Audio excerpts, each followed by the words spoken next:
The idea of freeways has been controversial throughout its history.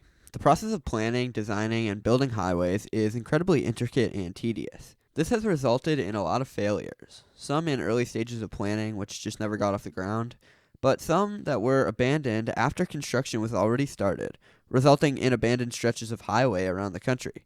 So today I wanted to talk about that, going through some interesting instances found throughout the country. Before the video starts, I just wanted to quickly say that we have a channel Discord server.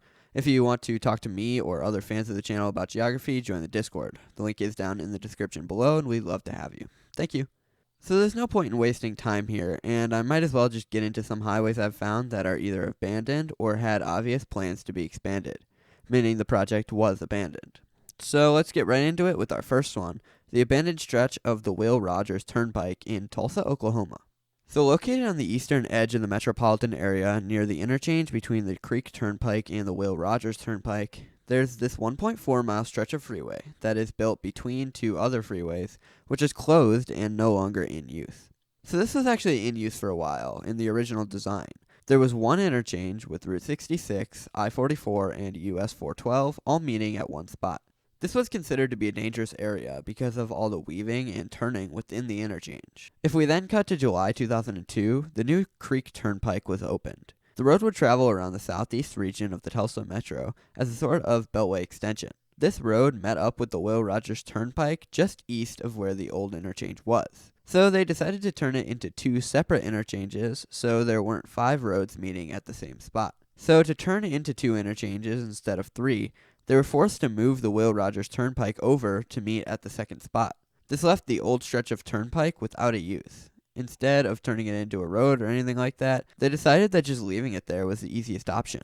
So now it sits in an unpopulated area that's sort of surrounded by freeways, making it undesirable for development anyways. Before we continue with the video, I wanted to thank the sponsor of today's video, Factor 75. Factor 75 makes fresh, ready-made meals and delivers them straight to your doorstep. This is a convenient way to have high-quality meals every day with minimal effort for you. Perfect for busy days, so you don't have to take too much time to prepare your food, but it's still high quality. If you click the link in the description or visit go.factor75.com and use Factor SE37015, you can get 50% off your first box. This is a really high-quality and convenient product, so go check it out, because every time someone purchases a box using my link, it helps me out as well. Thank you so much, and let's get back to the video. Next, we move away from the interstate system and back to one of my favorite regions in the US when it comes to extremely confusing infrastructure, Central Illinois. This time we're looking at State Highway 6, which ends up giving us an explanation for the iconic, most useless interstate in the US, I-180. So if you haven't seen that video, let me explain it first. So, located 30 miles to the north of where State Route 6 ends, is a 13-mile interstate spur route. This spur route extends to the extremely small town of Hennepin. This was built as a political favor because of the industry located in the town. But the main thing is that the industry declined pretty much immediately, which basically made the highway completely useless, and it has now become the least busy highway in the country. So knowing that, we can move 30 miles back down to the south, where we find this interchange between State Highway 6 and State Highway 6. Now, it's pretty easy to see what's going on here, because obviously there's only one way you can actually go, and there's a ghost interchange, meaning State Route 6 was obviously meant to go further to the north. The highway was completed in the early 1980s, extended to that spot, and there was no plan for where it would go from there. There were 2 proposals, with one carrying it over the Illinois River, and the other extending it to the north. In the north, it would connect up to I-180, finally giving the useless highway an actual purpose, connecting I-80 to the Peoria Metro, something the city could actually use, with no freeway connection straight there in this route. But since it's in Illinois, things just don't work, and nothing gets done. So that freeway connection will likely never be built. Next up, we have I-189 in Burlington, Vermont. So located just south of Vermont's largest city's downtown is I-189, a 1.5-mile interstate spur route connecting from I-89 to Shelburne Road. At Shelburne Road, there's an interchange between the interstate and the commercial road, with the highway ending. Beyond this interchange, there's an abandoned segment of paved roadway continuing I-189 to the west. This is the Champlain Parkway. Basically, the original idea for the highway was to connect into the waterfront to serve the industrial area and make travel easier. This is already not easy to complete, and there were several delays throughout the next few decades of the 1980s into the 1990s, where freeway revolts began to fight back against the highway. Now, with the project being delayed so long, the city began to shift away from its industrial past in favor of tourism, meaning this partially completed freeway was much less needed, and there wasn't as much of a reason to make it happen, meaning the project came to a halt. This story's not over though, because there continued to be new ideas for what to do with the roadway and how to extend it into the city. Proposals were made for the Champlain Parkway to continue at 9 freeway standards into the city to help alleviate traffic. And in 2012, a design was settled on for a 2-lane parkway.